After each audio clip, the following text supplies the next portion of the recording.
बच्चों, क्षितिज में गद्य खंड भी है और काव्य खंड भी है। तो काव्य खंड में आप लोग 2 चैप्टर, पहला चैप्टर सूरदास जी का जो पद था वो पढ़ चुके हैं। दूसरा चैप्टर जो तुलसीदास जी का राम लक्ष्मण और परशुराम संवाद था उसे पढ़ चुके हैं। तो 2 चैप्टर आपके कंप्लीट हो चुके हैं। आज हम लोग पढ़ेंगे गद्य खंड का पहला चैप्टर, नेताजी का चश्मा, जिसके लेखक हैं स्वयं प्रकाश।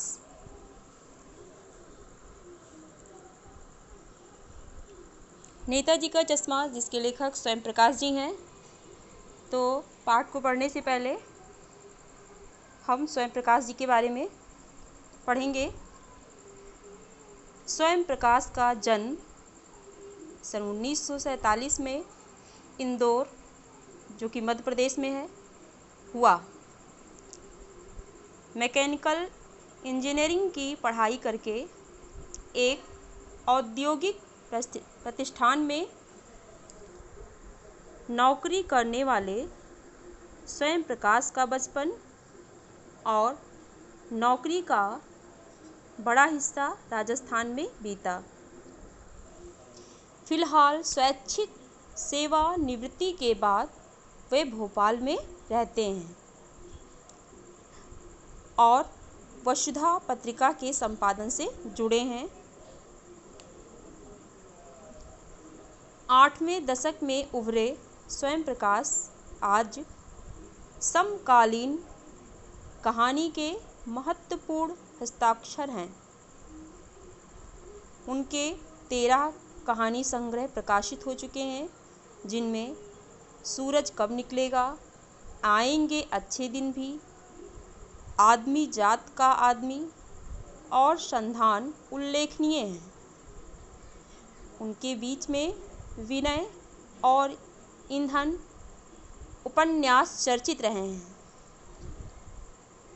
उन्हें पहल सम्मान बनमाली पुरस्कार, राजस्थान साहित्य अकादमी पुरस्कार आदि पुरस्कारों से पुरस्कृत किया जा चुका है।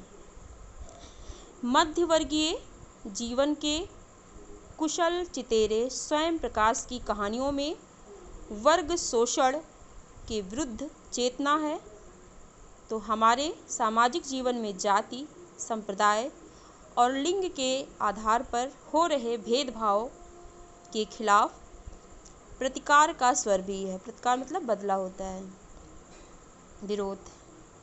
रोचक किस्सागोई शैली में लिखी गई उनकी कहानियाँ हिंदी की वाचिक परंपरा को समृद्ध करती है। चारों ओर सीमाओं से घिरे भूभाग का नाम ही देश नहीं होता।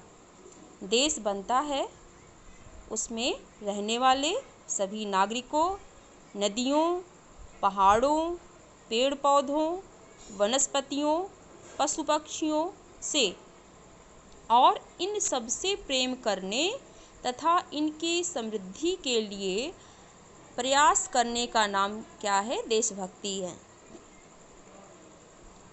नेताजी का चश्मा कहानी, नेताजी का चश्मा पाठ जो एक कहानी है, तो कहानी कैप्टन चश्मे वाले के माध्यम से देश के करोड़ों नागरिकों के योगदान को रेखांकित करती है।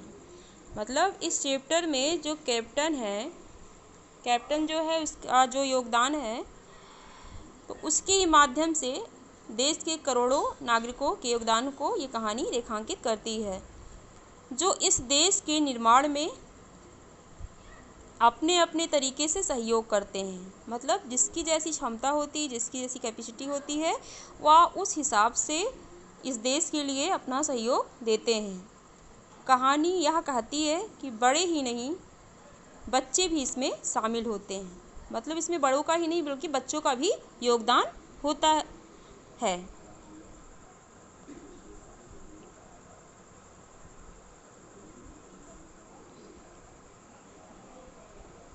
आगे देखिए चैप्टर नेताजी का चश्मा। जैसा शीर्षक से ही क्लियर है कि किसी नेता के बारे में बात हो रही है और उनके चश्मे के बारे में बात हो रही है, नेताजी का चश्मा। तो नेताजी ये तो उपाधि है, सबको पता है कि नेताजी किसे कहा जाता है, तो वह है हमारे प्रिय नेता सुभाष चंद्र बोस जी, जिनके सिर पर एक टोपी रहती थी और बदन पे सदरी रहती थी, आँखों पे हमेशा चश्मा पहने रहते थे। तो नेताजी का नाम लेते ही उनकी जो छवि है हमारे आँखों के सामने उभर आती है। उनका पहनावा, उनकी प्रेरक बातें, सारी बातें याद आ जाती हैं। तो नेताजी सुभाष चंद्र बोस जो थे वो एक स्वतंत्रता सेनानी थे और देश को स्वतंत्र कराने में उनका महत्वपूर्ण योगदान भी था। आइए अब कहानी को पढ़ेंगे और समझेंगे। इस कहानी में प्रमुख 3 पात्र हैं। एक तो हैं हालदार साहब और दूसरे जो हैं वो हैं कैप्टन और तीसरा एक पनवाड़ी है जो पान बेचता है, पान की दुकान उसकी होती है। तो ये 3 पात्र जो हैं वो प्रमुख हैं। हालदार साहब को हर 15वें दिन कंपनी के काम के सिलसिले में उस कस्बे से गुजरना पड़ता था। एक हालदार साहब थे जिनको अपने कंपनी के काम के सिलसिले में कुछ समय अंतराल पर गुजरना पड़ता था उस कस्बे से होकर के। कस्बा बहुत बड़ा नहीं था, मतलब जो कस्बा होता है वो शहर से थोड़ा छोटा और गांव से बड़ा होता है। तो जो कस्बा था वो बहुत बड़ा नहीं था। उसके बारे में बताया जा रहा है कि कस्बा ऐसा था जिसे पक्का मकान कहा जा सके, वैसे कुछ ही मकान, मतलब वहाँ पे उस कस्बे में कुछ ही मकान ऐसे थे जो कि पक्के थे। और जिसे बाज़ार कहा जा सके वैसा एक ही बाज़ार था। और उस कस्बे में एक बाज़ार था और कस्बे में एक लड़कों का स्कूल था और एक लड़कियों का स्कूल था। एक सीमेंट का छोटा सा कारखाना था और 2 ओपन एयर सिनेमा घर और एक नगर पालिका भी थी। नगर पालिका थी तो कुछ ना कुछ करती भी रहती थी, मतलब वो कुछ ना कुछ कार्य करती रहती थी। तो कभी कोई सड़क पक्की करवा दी, मतलब कभी कोई पक्का सड़क बनवा देती थी, कभी कुछ पेशाब घर बनवा देती थी, कभी कबूतरों की छतरी बनवा दी, तो कभी कवि सम्मेलन करवा दिया। इसी नगर पालिका के किसी उत्साही बोर्ड या प्रशासनिक अधिकारी ने एक बार शहर के मुख्य बाजार के मुख्य चौराहे पर नेताजी सुभाष चंद्र बोस की एक संगमरमर की प्रतिमा लगवा दी। मतलब उसी नगर पालिका का कोई एक प्रशासनिक अधिकारी था जो कि कस्बे का जो मुख्य बाजार था और मुख्य चौराहा मतलब 4 राहों का जो समूह होता है, जिस राह से 4 रास्ते निकलते हैं उसे हम चौराहा कहते हैं। कमेंट करके बताइएगा कि चौराहा में कौन सा समास है। तो उस चौराहे पर नेताजी सुभाष चंद्र बोस की एक प्रतिमा वो लगवा देते हैं, किसकी? संगमरमर की। तो ये जो कहानी है उसी प्रतिमा मीन्स होता है मूर्ति, उसी मूर्ति के बारे में है, बल्कि उसके भी एक छोटे से हिस्से के बारे में। मतलब मूर्ति भी वो पूरी मूर्ति नहीं थी उनका एक छोटा सा हिस्सा था, तो उसी के विषय में ये कहानी है। आगे लेखक कहते हैं कि पूरी बात तो अब पता नहीं, लेकिन लगता है कि देश के अच्छे मूर्तिकारों की जानकारी नहीं होने और अच्छी मूर्ति की लागत अनुमान और उपलब्ध बजट से कहीं बहुत ज़्यादा होने के कारण काफ़ी समय ऊहापोह और चिट्ठी पत्री में बर्बाद हुआ होगा। मतलब लेखक कहते हैं कि पूरी बात नहीं पता, लेकिन देश में या तो कहाँ अच्छे मूर्तिकार हैं इसकी जानकारी उनको नहीं थी, जो प्रशासनिक अधिकारी ने मतलब वो प्रतिमा बनवाया था, उन्हें इसकी जानकारी नहीं थी कि अच्छे मूर्तिकार हमें कहाँ मिलेंगे, इसकी जानकारी नहीं रही होगी, या फिर अच्छी मूर्ति की लागत का अनुमान, इसमें इस अच्छी मूर्ति को बनवाने में इतना लागत आएगा, और उस लागत के हिसाब से उनका बजट जो था वो बहुत कम हो सकता है कि उनका बजट बहुत कम रहा हो, या काफ़ी समय तक ये ऊहापोह मतलब होता है कि अंतर्द्वंद या संशय की स्थिति बनी रही हो, तो काफ़ी समय इसी में चला गया हो, और बोर्ड की शासनावधि समाप्त होने की घड़ियों में किसी स्थानीय कलाकार को ही अवसर देने का निर्णय किया गया होगा। लेखक कहते हैं कि जैसे पूरी बात तो पता नहीं, लेकिन हो सकता है कि उन्हें किसी अच्छे मूर्तिकार जो मूर्ति बनाने वाला होता है उसकी जानकारी ना रही हो, या ये भी हो सकता है कि अगर अच्छी मूर्ति बनवाएंगे तो उसमें बहुत लागत आएगा, उस लागत के हिसाब से उनके पास बजट ना रहा हो।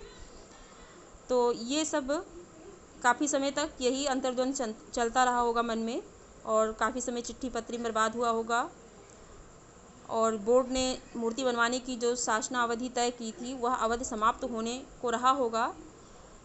तो ऐसी स्थिति में फिर क्या किया गया कि स्थानीय कलाकार को ही अवसर देने का निर्णय किया गया होगा। मतलब ऐसे में फिर जब देखा गया होगा कि लागत भी बहुत अधिक लगेगी, अगर कहीं बाहर से बुलाते हैं हम, समय भी हमारे पास कम है, तो किसी स्थानीय कलाकार को ही इसके लिए चुना गया मूर्ति बनाने के लिए। और अंत में कस्बे के इकलौते हाई स्कूल के इकलौते ड्राइंग मास्टर मान लीजिए मोतीलाल जी को ही यह काम सौंप दिया गया होगा। मतलब वो अंदाजे से कहते हैं कि मूर्ति को देखते हुए कि जब कुछ नहीं हो पाया होगा तो फिर यही सोचेंगे कि अब समय भी कम है, तो ऐसे में फिर किसी यहीं के कलाकार को ही मूर्ति बनाने के लिए दिया जाए। तो अंत में क्या होता है कि उस कस्बे में एक हाई स्कूल होता है, और उस स्कूल के एक कला के मास्टर होते हैं जिनका नाम होता है मोतीलाल, उन्हीं को ये काम सौंप दिया जाता है। और वो भी जो महीने भर में मूर्ति बनाकर पटक देने का विश्वास दिला रहे थे। और मोतीलाल जी भी जो कला के मास्टर थे, उन्होंने भी कह दिया कि मैं 1 महीने के अंदर मूर्ति बनाकर पटक देना, मतलब होता है जब कोई काम बिना मन से करते हैं अरुचि भाव से, तब कहते हैं पटक देना शब्द यूज करते हैं। तो उन्होंने भी 1 महीने के अंदर मूर्ति बना करके पटक देने का लोगों को विश्वास दिलाया। जैसा कि कहा जा चुका है कि ऊपर बताया गया है कि मूर्ति किसकी थी, संगमरमर की थी, और टोपी की नोक से कोट के दूसरे बटन तक कोई 2 फुट ऊंची जो मूर्ति थी, जैसे कि बताया गया था कि एक छोटे से हिस्से के बारे में इस कहानी में बताया गया है, तो वही है कि जो मूर्ति थी वो कोई 2 फुट ऊंची रही होगी, यानी सिर पे जो टोपी पहनी गई थी उसकी नोक से लेकर के, और जो सुभाष चंद्र बोस जी ने जो कोट पहनाया गया था उनको, उस कोट के दूसरे बटन तक, उस कोट के दूसरे बटन से लेकर के और टोपी के नोक तक इतनी ही ऊंची 2 फुट की मूर्ति बनाई गई थी, जिसे कहते हैं बस्ट। मतलब जो सीने से लेकर के और ऊपर से जो टोपी पहन रखे थे उसके कोने तक बनाई गई थी, और सुंदर थी। मूर्ति कैसी थी, सुंदर थी। नेताजी सुंदर लग रहे थे और कुछ मासूम और कमसिन मतलब भी होता है सुंदर, फौजी वर्दी में मूर्ति को देखते ही दिल्ली चलो और तुम मुझे खून दो वगैरह याद आने लगते थे। मतलब जब उस मूर्ति को देखा जाता था तो उन्होंने जो नारे दिए थे कि दिल्ली चलो और तुम मुझे खून दो, उनसे संबंधित जो भी बातें थीं, जो भी कार्य था, उन्हें देखते ही वो सारी बातें मनोमस्तिष्क में छा जाती थीं। इस दृष्टि से यह सफल और सराहनीय प्रयास था। कहने का मतलब ये है कि जब नेताजी की मूर्ति को देखते थे, हालदार साहब जो उधर से गुजरते थे और नेताजी की मूर्ति को देखते थे, तो उनको देख करके उनसे संबंधित सारी बातें याद आ जाती थी। उनके नारे दिल्ली चलो, तुम मुझे खून दो, और आज़ाद हिंद फौज का गठन भी उन्होंने किया था। वो सारी चीज़ें उनको याद आने लग जाती हैं। तो इसीलिए कहा गया है कि अगर इस दृष्टि से यह सफल और सराहनीय प्रयास था कि जब कोई कलाकार अपनी कला का प्रदर्शन करता है और उसकी वो कला सजीव हो उठती है, तब उसके इस प्रयास को सफल माना जाता है और वह प्रशंसा करने के योग्य होता है। केवल एक चीज़ की कसर थी, कसर मतलब कमी थी, उस मूर्ति में सिर्फ एक चीज़ की कसर थी जो देखते ही खटकती थी, मतलब उसे देखते ही उस चीज़ की कमी महसूस होने लगती थी, और नेताजी की आंखों पर चश्मा नहीं था।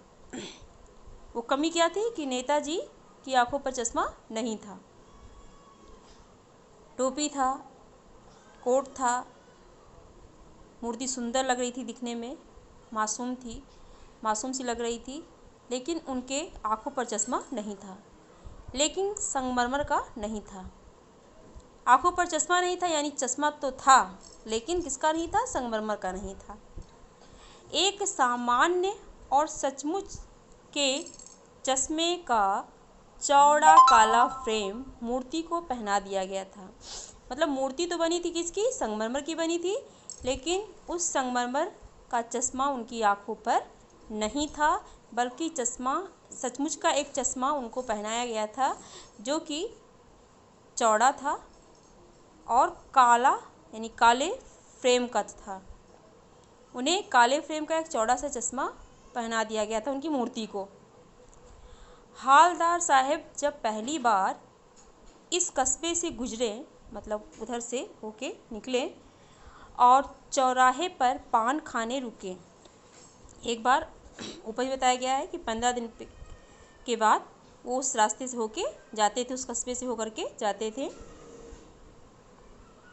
तो जब एक बार हालदार साहब उस कस्बे से निकल रहे थे, तो उस कस्बे के चौराहे पर वो पान खाने के लिए रुकते हैं। तभी उन्होंने इसे लक्षित किया, मतलब जब वो पान खाने के लिए रुकते हैं तब वह उस मूर्ति को देखते हैं। लक्षित मतलब होता है देखा गया, या तब वो उस मूर्ति को देखते हैं, उनकी नज़र उस मूर्ति पर पड़ती है और उनके चेहरे पर एक कौतुक भरी मुस्कान फैल गई। जब वो उस मूर्ति को देखते हैं तो कौतुक मतलब आश्चर्य भरी, आश्चर्य से भरा हुआ मुस्कान। वाह भाई, यह आइडिया भी ठीक है। फिर वो अपने मन में सोचते हैं, वाह भाई, यह उपाय भी अच्छा ही है। मूर्ति पत्थर की लेकिन चश्मा रियल, मतलब मूर्ति जो बनी थी वो संगमरमर की थी, लेकिन चश्मा जो था वो वास्तविक रूप से लगा हुआ था, वास्तविक चश्मा लगा हुआ था। अब वो पान खाते हैं, आके अपनी गाड़ी में बैठ जाते हैं। जीप कस्बा छोड़कर आगे बढ़ गई। जीप अब उस कस्बे को छोड़ करके आगे निकल गई थी। तब भी हालदार साहब इस मूर्ति के बारे में ही सोचते रहे।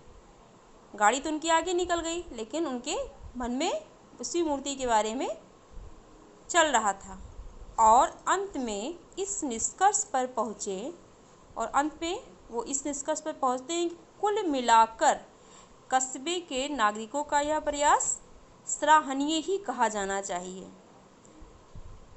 वो अंततः इस निष्कर्ष पर आते हैं कि कुछ भी हो, मतलब मूर्ति जो है वो संगमरमर की बनी है, चश्मा जो लगा है वो वास्तविक चश्मा लगा है, संगमरमर का नहीं लगा हुआ है, लेकिन फिर भी ये जो प्रयास है इस कस्बे के नागरिकों के द्वारा किया गया जो ये प्रयास है वह सराहनीय है, मतलब प्रशंसा करने के योग्य है।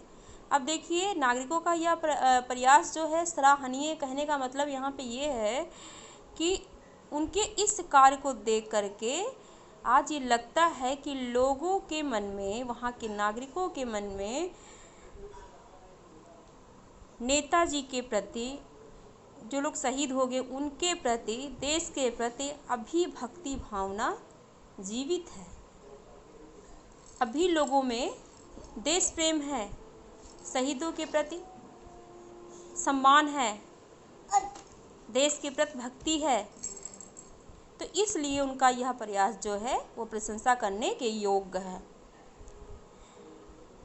अब महत्व मूर्ति के रंग रूप या कद का नहीं, उस भावना का है, वरना तो देशभक्ति भी आजकल मजाक की चीज़ होती जा रही है। अब वो कहते हैं कि मतलब ये मूर्ति का रंग रूप या कद का नहीं है, महत्व इस बात का नहीं है, बल्कि उस पे चश्मा ना होना, और कहीं ना कहीं भी अगर आप सुभाष चंद्र बोस जी के चित्र को देखेंगे तो चश्मा हमेशा पहने रहते हैं। तो वही कह रहे हैं कि उस भावना का है, वरना तो आजकल देश में ऐसे लोग ही मिलते हैं जो देशभक्ति तो बड़ी दूर की बात है, बस वो देश की हमेशा बुराई ही करते रहते हैं, उसकी आलोचना ही करते रहते हैं, लोग मजाक बनाते रहते हैं। कोई गाना गा करके देशभक्ति दिखाता है तो कोई मूवी बना करके देशभक्ति दिखाता है। बस देशभक्ति जो है वो बस यहीं तक सिमट कर रह गई है, बल्कि सच्ची देशभक्ति बस केवल गिने चुने लोगों में ही बची है। इसलिए जब वो ये चीज़ देखते हैं, उस पे मूर्ति पर उनकी आंखों पर चश्मा पहना हुआ देखते हैं, तो कहते हैं कुछ भी हो लेकिन उनका ये प्रयास सराहनीय है। इससे ये तो लगा कि आज भी लोगों के अंदर देश के प्रति भक्ति भावना और शहीदों के प्रति सम्मान बना हुआ है। नहीं तो फिर आजकल लोग, अगर कोई व्यक्ति देशभक्ति की बात करता है तो लोग उसे उसका मजाक बना लेते हैं, उसे बेवकूफ़ समझते हैं। दूसरी बार जब हालदार साहब उधर से गुजरे तो उन्हें मूर्ति में कुछ अंतर दिखाई दिया। हर 15 दिन पे वो उधर जाते थे, और जब वो दूसरी बार उस रास्ते से होकर निकल रहे थे तो उन्हें कुछ अंतर लगा उस मूर्ति में। जब ध्यान से देखा तो पाया कि चश्मा दूसरा है, चश्मा बदला हुआ था। पहले कैसा था? पहले मोटे फ्रेम वाला चौकोर चश्मा लगा हुआ था, और अब तार के फ्रेम वाला गोल चश्मा लगा था। पहले चौकोर चश्मा था और अब तार के फ्रेम वाला गोल चश्मा लगा हुआ था। यही अंतर था उस मूर्ति में। तो हालदार साहब का कौतुक और बढ़ा, अब उनका आश्चर्य जो है और बढ़ गया। वाह भाई, क्या आइडिया है, क्या विचार है। मूर्ति कपड़े नहीं बदल सकती, लेकिन चश्मा तो बदल ही सकती है। तीसरी बार जब वो इस रास्ते से होके आए तो फिर वहाँ पर नया चश्मा था, दूसरा चश्मा भी निकल गया था, तीसरा चश्मा आ गया था, फिर नया चश्मा उस मूर्ति को मतलब आँखों पर उनके पहना हुआ वो देखते हैं।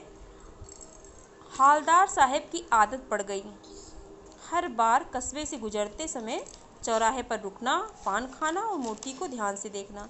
जब भी हालदार साहब उस कस्बे के रास्ते से होकर गुजरते थे या निकलते थे तो वह चौक के पास मतलब चौराहे पर वो रुकते, वहाँ वो पान खाते थे और मूर्ति को फिर ध्यान से देखते थे। एक बार जब कौतूहल दुर्दमनीय हो उठा तो पान वाले से ही पूछ लिया। जब एक बार कौतूहल मतलब होता है जिज्ञासा, जानने की इच्छा, और दुर्दमनीय मतलब होता है कि जब किसी चीज़ पे अपना नियंत्रण ना रह जाए, कोई बात हम कहना चाहते हों कह नहीं पाते हैं, रोकते लेते, लेकिन एक ऐसी स्थिति आती है जब वो अपने आप मुँह से निकल जाता है। तो ठीक ऐसी उनकी अवस्था हुई। तो एक बार जब कौतूहल दुर्दमनीय हो उठा तो पान वाले से उन्होंने पूछ ही लिया। जिसके यहाँ वो पान खाते थे उस पान वाले से वो पूछते हैं, क्यों भाई, क्या बात है, यह तुम्हारे नेताजी का चश्मा हर बार बदल कैसे जाता है? तो पान वाले से बात पूछते हैं कि कैसे मतलब इसका हर बार चश्मा बदल जाता है। अब ये तीसरा चश्मा है। पान वाले के खुद के मुंह में पान ठुसा हुआ मतलब भरा हुआ था।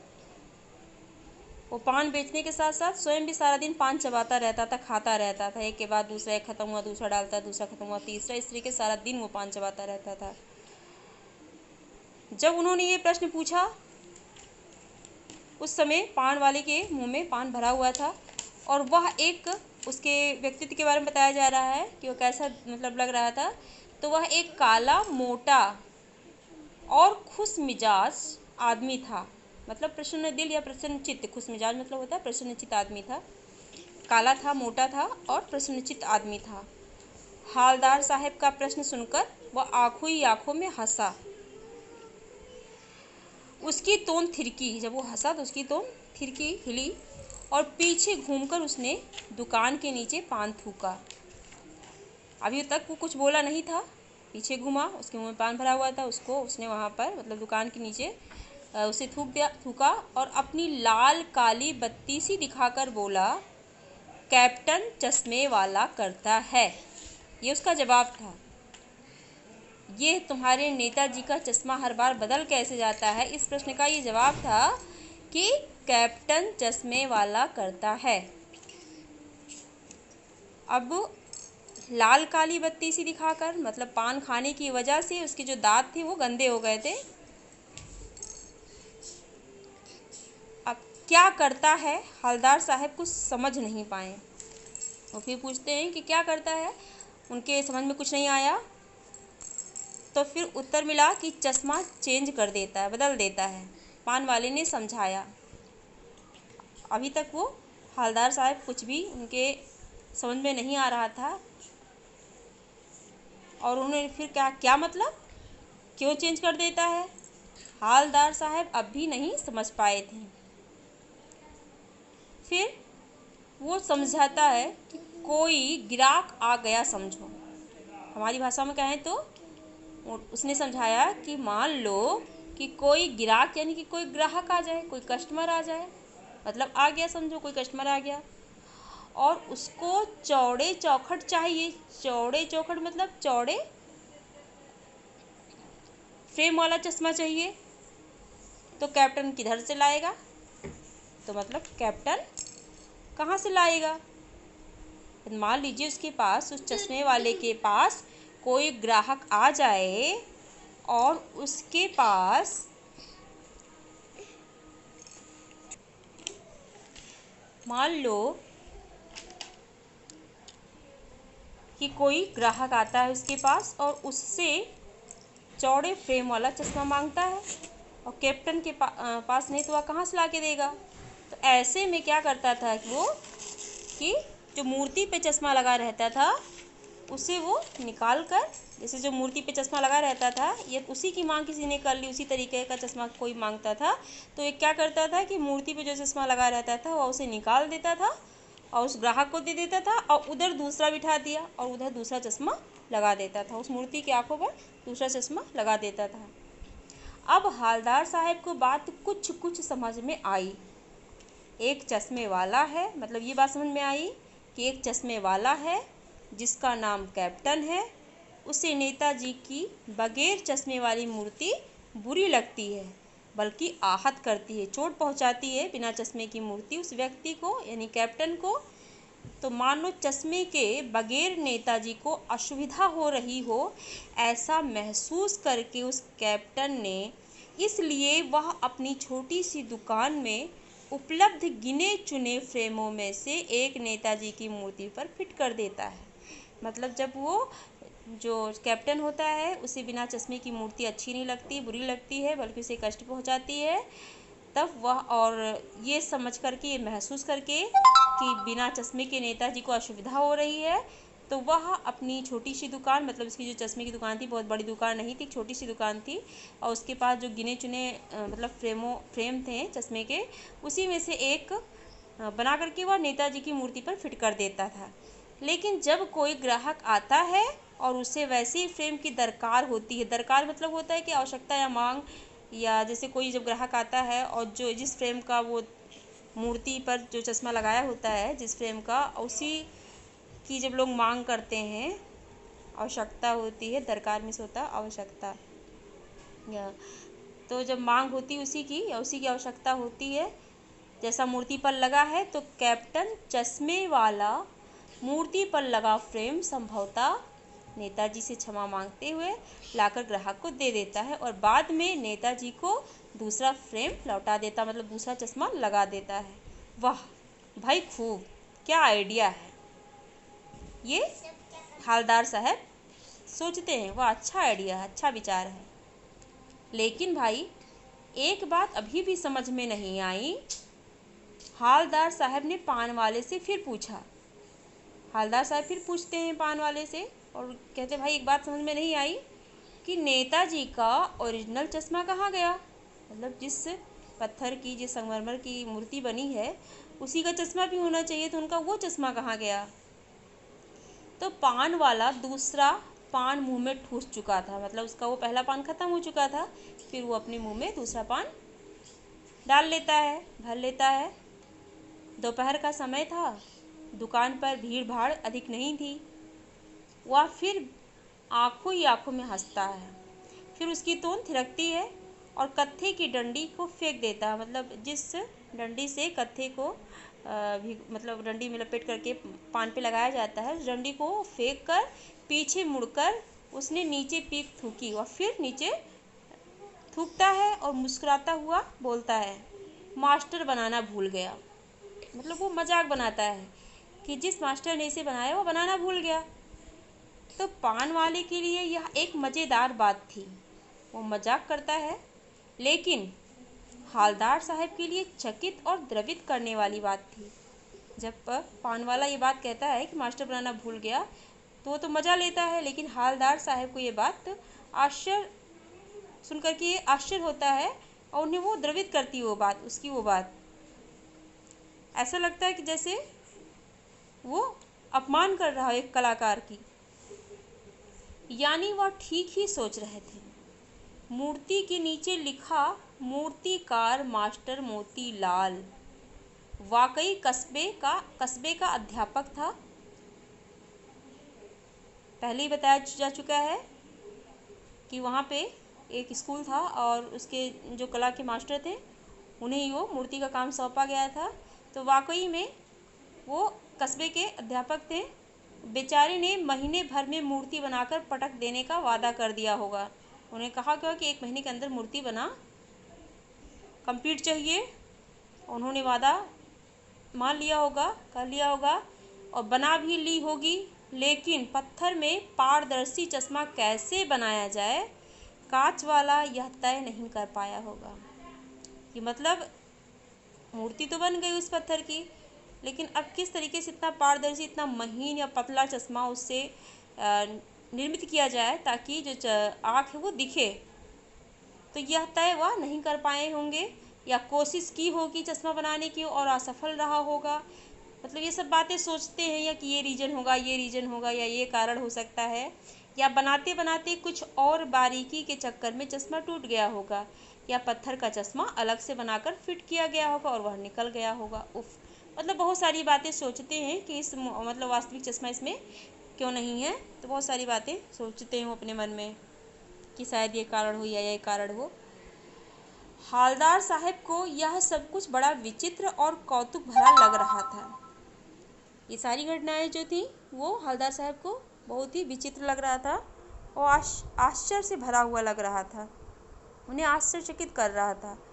इन्हीं ख्यालों में खोए खोए पान के पैसे चुकाकर ये विचार उनके मन में चल रहे थे और उसी विचार के दौरान वो पान जो खाए उसका पैसा देते हैं और चश्मे वाले की देशभक्ति के समक्ष नतमस्तक, मतलब सर झुकाना, मस्तक झुकाना। तो चश्मे वाली की देशभक्ति के समक्ष नतमस्तक होते हुए वह जीप की तरफ चले।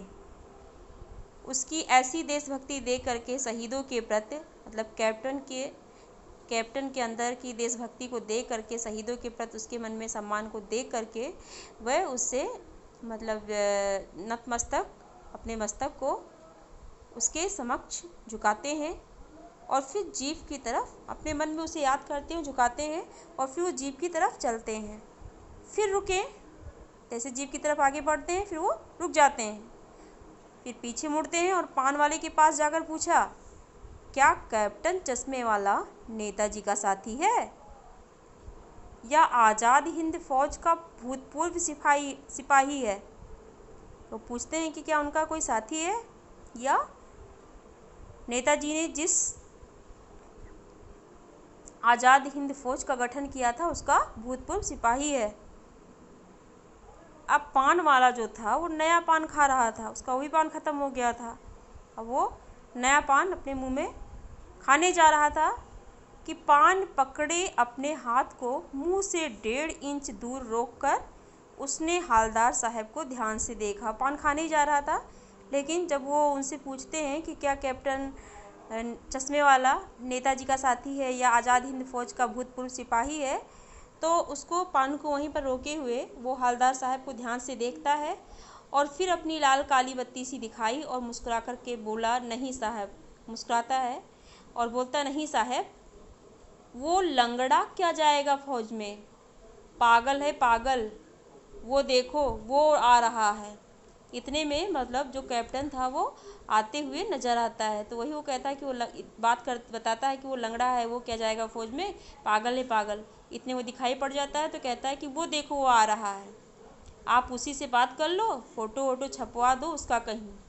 इस तरीके से उसका मजाक उड़ाता है कि एक लंगड़ा फौज में कैसे जा सकता है, ऊपर से पागल है, मतलब उसकी देशभक्ति को वह पागल करार देता है। हवलदार साहब को पान वाले द्वारा एक देशभक्त का इस तरह मजाक उड़ाया जाना अच्छा नहीं लगा। जब पान वाले ने ये बात कही कि वो पागल है, लंगड़ा है, फौज में क्या जाएगा, फ़ोटो वोटो उसकी छपवा दो, तो ये बात उन्हें अच्छी नहीं लगी। उन्हें लगा कि यह पान वाला ऐसे देशभक्त का मजाक उड़ा रहा है जिसके हृदय में एक शहीद के प्रति सम्मान की भावना है, देश के प्रति भक्ति की भावना है, त्याग है, समर्पण है इस देश के लिए। उस व्यक्ति का ये मजाक बना रहा है। मुड़कर देखा तो अवाक रह गए। जब हवलदार साहब मुड़कर देखते हैं तो वो अवाक रह जाते हैं। एक बेहद बूढ़ा मरियल सा लंगड़ा आदमी, सिर पर गांधी टोपी और आँखों पर काला चश्मा लगा, वो देखते हैं कि एक बूढ़ा आदमी और मरियल सा मतलब होता है कि जो कि बहुत ही कमज़ोर हो, बहुत ही कमज़ोर, और लंगड़ा है, उसके सिर पर गांधी टोपी है और आँखों पर काला चश्मा, और एक हाथ में एक छोटी सी संदूकची मतलब एक छोटी सी अटैची, और दूसरे हाथ में एक बांस पर टंगे हुए बहुत से चश्मे लिए अभी अभी एक गली से निकला था और अब एक बंद दुकान के सहारे अपना बाँस टिका रहा था। वही व्यक्ति, अब वो एक दुकान बंद थी और उसके सहारे वो अपने बाँस को टिका रहा था, जिसमें ढेर सारे चश्मे को उसने टांग रखा था। तो इस बेचारे की दुकान भी नहीं। जब वो उन्हें देखते हैं, हवलदार साहब जब उस कैप्टन को देखते हैं, तो फिर उनके मन में ख्याल आता है कि बेचारे के पास दुकान भी नहीं है, फेरी लगाता है, मतलब फेरी लगाना मतलब होता है इधर उधर घूम घाम के बेचना, तो फेरी लगाता, उसके पास दुकान भी नहीं है। हवलदार साहब चक्कर में पड़ गए, पूछना चाहते थे इसे कैप्टन क्यों कहते हैं। जब उसकी ये स्थिति देखी कि जो कहा वो सही ही है, पैर से लंगड़ा है और काफ़ी मरियल सा है, तो फिर वो चक्कर में पड़ जाते हैं और पूछते हैं तो फिर इसका नाम कैप्टन क्यों, मतलब इसे कैप्टन क्यों कहते हैं, क्यों इसका नाम कैप्टन पड़ा, क्या यही इसका वास्तविक नाम है। लेकिन पान वाले ने साफ बता दिया था कि अब वह इस बारे में और बात करने को तैयार नहीं है, मतलब इस संबंध में वह और कोई बात नहीं करना चाहता था पान वाला। उधर ड्राइवर भी बेचैन हो रहा था, मतलब जो हवलदार साहब के ड्राइवर थे, क्योंकि जिस गाड़ी में बैठ करके आए थे वो स्वयं नहीं चला रहे थे, एक ड्राइवर रखे थे, किसी अच्छे पद पे थे और वो ड्राइवर चला रहा था। तो ड्राइवर भी उधर, क्योंकि काफ़ी समय हो गया, पान खाने के लिए आए थे, इतना टाइम लग गया, क्योंकि उनके दिमाग में तो कुछ और ही चल रहा था, उससे संबंधित बातें वो उनसे पूछ रहे थे, तो ड्राइवर भी उधर परेशान हो रहा था और काम भी था। हवलदार साहब जीप में बैठकर चले गए। 2 साल तक हवलदार साहब अपने काम के सिलसिले में उस कस्बे से गुजरते रहे और नेताजी की मूर्ति में बदलते हुए चश्मों को देखते रहे, मतलब 2 साल तक वो उस रास्ते से आते जाते रहे और बदलते हुए, मतलब दिन प्रतिदिन अलग अलग डे पे अलग अलग चश्मा उनके आँखों पर लगा रहता था, उसको देखते रहते थे। कभी गोल चश्मा होता तो कभी चौकोर होता, कभी लाल तो कभी काला चश्मा, कभी धूप का चश्मा, कभी बड़े कांचों वाला गोगो चश्मा, पर कोई ना कोई चश्मा होता ज़रूर। कभी भी वो मूर्ति बिना चश्मे की नहीं होती थी, उस पर कोई ना कोई चश्मा ज़रूर होता था। देखिए इस चित्र में देख रहे हैं आप लोग, ये जो चित्र है इसमें दिखाई दे रहा है कि एक व्यक्ति खड़ा है और उसके बगल में कटैची रखी हुई है। ये नेताजी की मूर्ति है और बांस जिस पे वो चश्मा टांग रखा है, गिने चुने चश्मे हैं। तो मूर्ति में ये दिखाई पड़ रहा है, मतलब मूर्ति चित्र में ये दिखाई पड़ रहा है कि किस तरीके से वो मूर्ति जो है उसकी आंखों पर चश्मा लगा रहा है।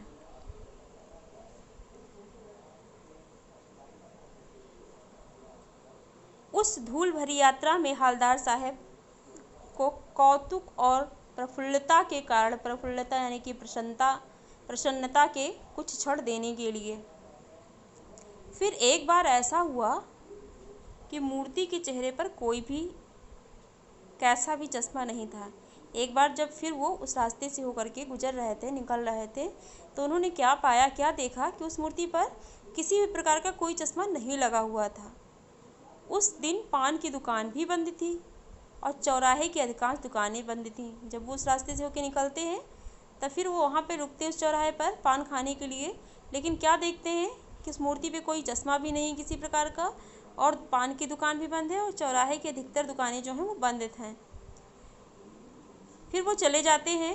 अगली बार भी मूर्ति की आंखों पर चश्मा नहीं था। फिर वो मतलब अगली बार जब आते हैं फिर क्या पाते हैं कि मूर्ति की आंखों पर चश्मा नहीं है।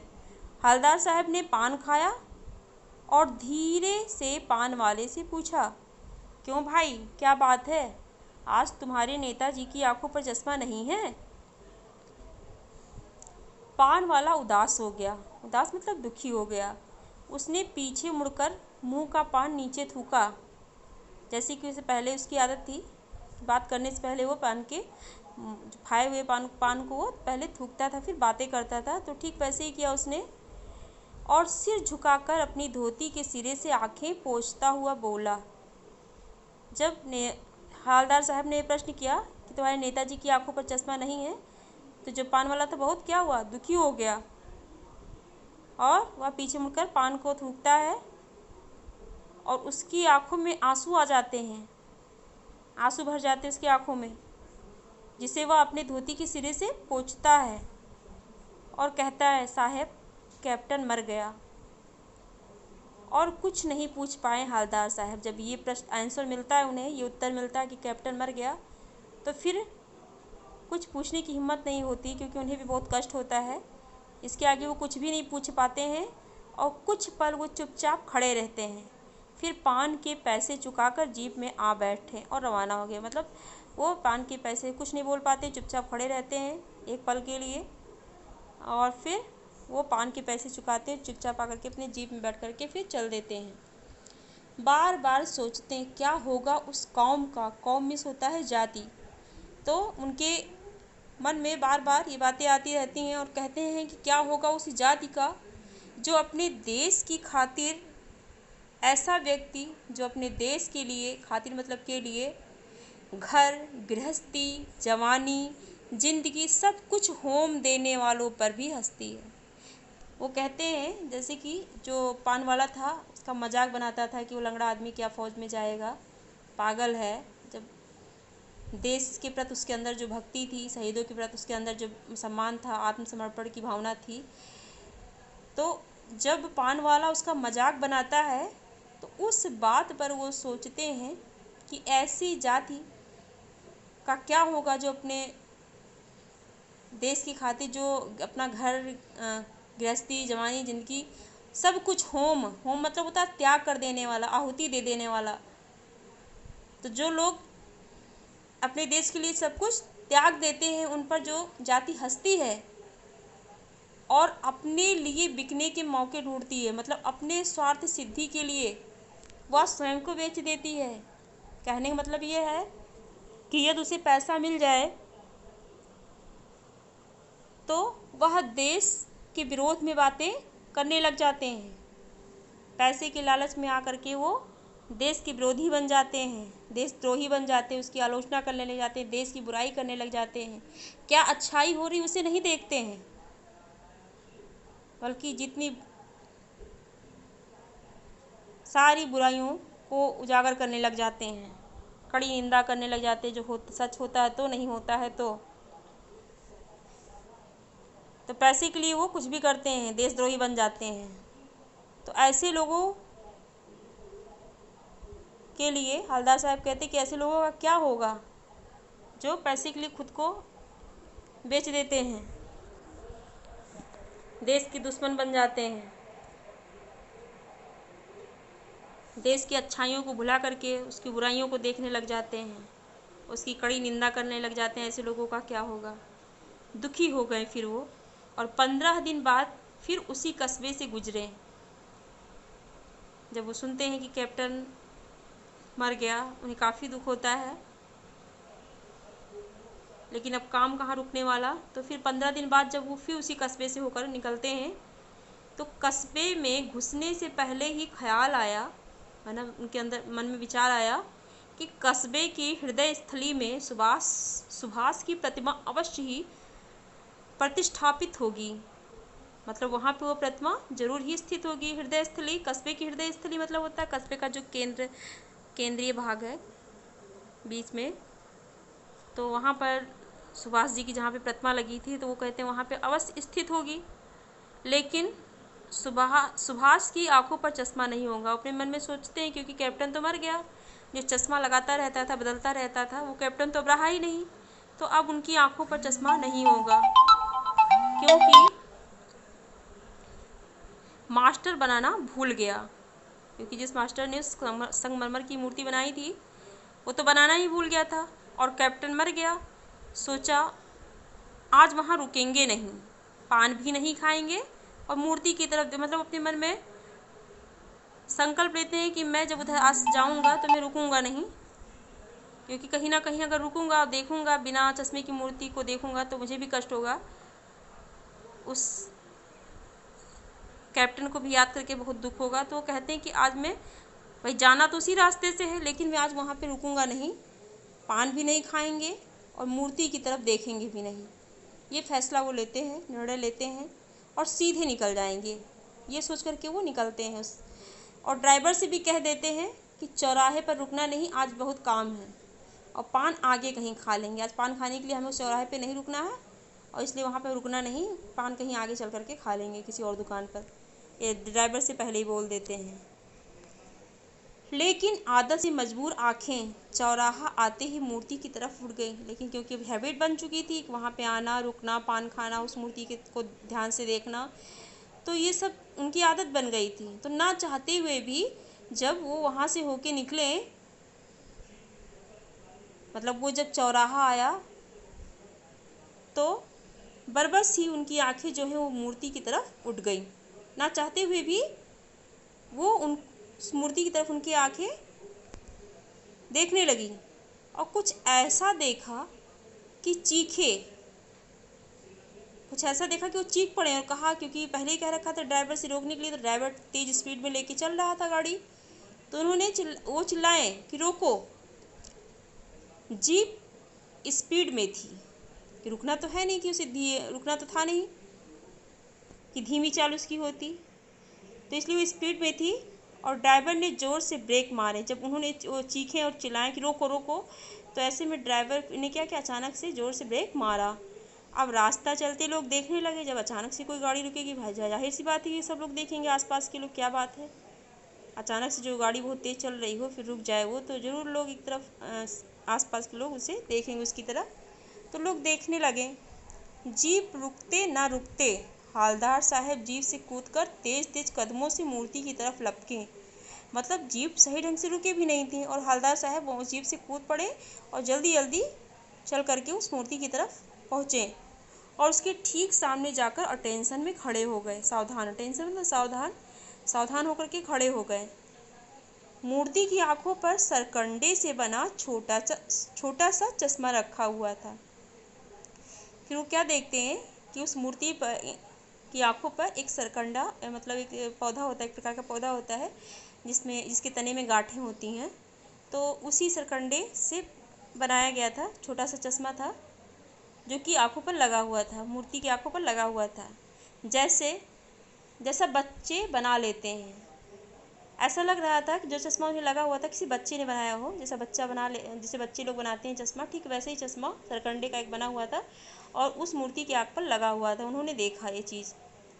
अब जब वो ये चीज़ देखते हैं तो वो भावुक होते हैं। हवलदार साहब भावुक हैं, वो बहुत ही भावुक है, मतलब इमोशनल हैं, संवेदनशील हैं व्यक्ति हैं वो।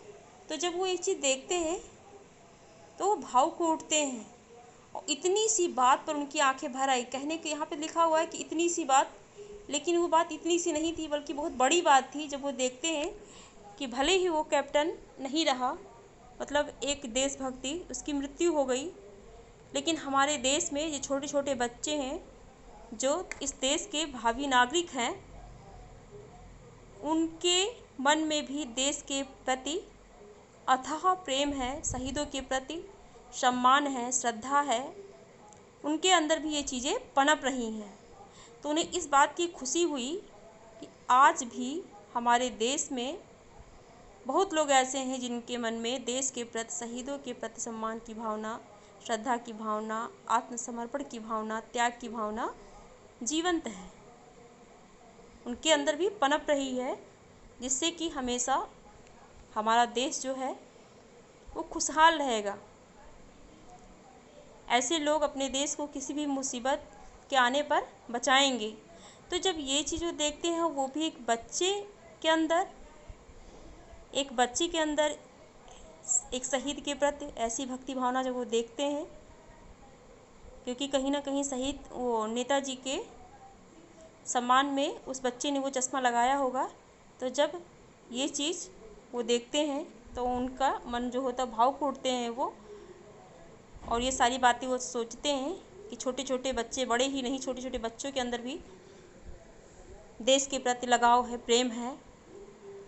तो उनकी आंखें जो हैं वो भर आती हैं,